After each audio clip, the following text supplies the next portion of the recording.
Assalamualaikum warahmatullahi wabarakatuh. Perkenalkan Nabi Abi Ayel Sandia Putri. Bade nyaritakeun carita dongeng Sangkuriang.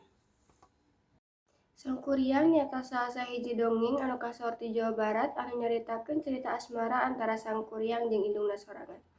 Seueur jama nganggap ieu dongeng salaku simbol kalakuan anu dilarang.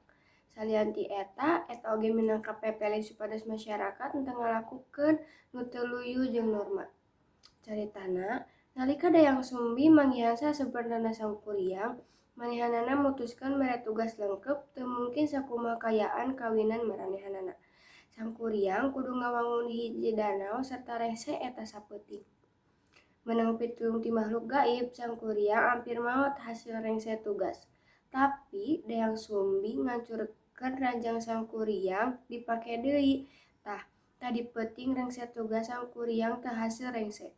Akhirna Sangkuriang ambak sarta neunggel gunung caket ieu. Anu saterusna jadi MT Parahu Tangkuban atau Tangkuban Parahu.